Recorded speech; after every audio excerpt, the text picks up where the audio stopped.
What's up? Chris here with some Flo-Osophy, and we're starting a new 3-part series about anxiety. And we're going to talk about 3 different things that cause anxiety and how to help alleviate that, or how to help use our program, the Flo-Osophy program, to help alleviate that.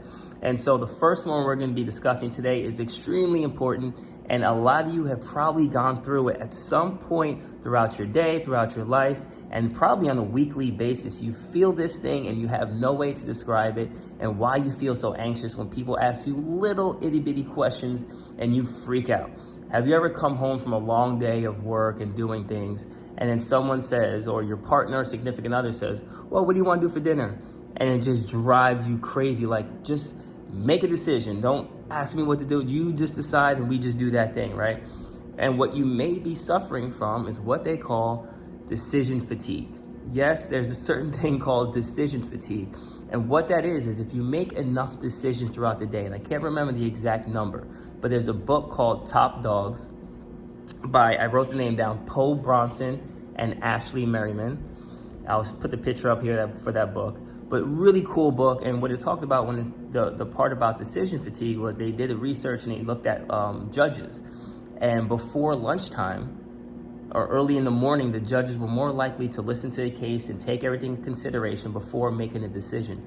As it got closer to lunchtime and their blood sugar started to drop, they started to get more irritable, they made more rash decisions. And so people who had court cases later on in the late morning were more likely to get found guilty than people early on in the day. Then after lunch, you see a drop again and people found guilty, and towards the end of the day, a spike and people being found guilty.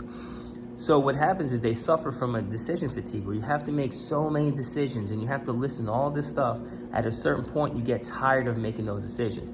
And there's only a certain amount you can make during the day before this happens. So why that's important is people with high-powered jobs, if all day long you're making decisions on people's money, you're making decisions on people's life, let's say medications, if you're a high-end doctor, you're making all these decisions. So when you come home, you want to default to everyone else. It's very difficult to do that all day long and then come home and have to make more decisions like, oh, they should be doing this, or we need to do that, and blah, blah, blah. So if it's too many decisions to make throughout the day. There's a really cool story that Alan Watts tells, like a whole philosophy story on it, but we're not going to get into that now. But if you ever want, look up Alan Watts and look at his story on decisions. This is another reason why you'll notice that high-powered people want to be with bossy people. So you'll see someone who's, really high-end person as far as, their job, and they make a lot of decisions, but then they'll be married to or with someone who bosses them around because they don't want to make any more decisions. So how do we stop making so many decisions? How do we alleviate getting this decision fatigue?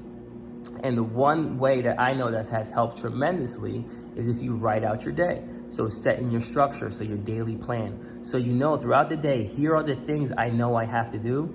If I chart that out early in the morning or the night before my day, now I can go through my day knowing all these decisions have already been made for me. They were made by me, but they were made in the morning or at a different time where I'm not so stressed. Because once you get to work and things start happening on the fly, now having to make all these decisions will cause that anxiety. For me personally in fitness, I write all my clients' programs out. Their programs are already written out for 4 weeks. So when they come in and train, I don't have to make decisions on what exercises they're doing. I can just cue and help them out. That alleviates that stress of having to create a workout or having to make up something new every single time they come in. I used to do that in the past, actually, where I'd make up stuff, try and do something new and fresh all the time, but that caused a level of stress or anxiety because there's times you just don't feel up to making more decisions. And if you have multiple jobs, so I have 4 jobs now.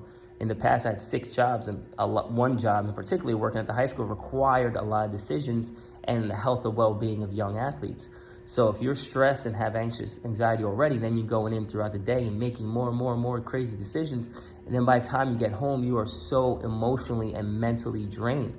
I may not have physically done a lot of work, but I'm emotionally and mentally drained.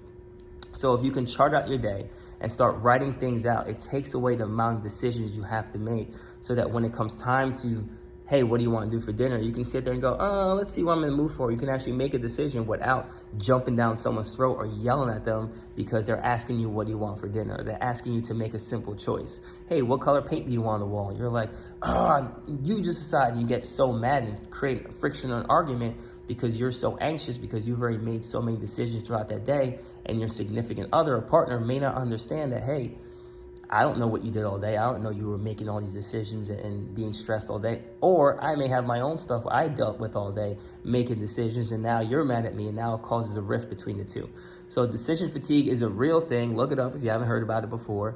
And to avoid it, structure your day better. Write your stuff out, plan, and then you just work the plan. So that way you don't have any stress. You know certain decisions are made so that you can have time and freedom to make the small decisions without jumping down people's throat or without feeling that anxiety. Hope this helps. Stay tuned for part 2 and 3 as we talk about anxiety.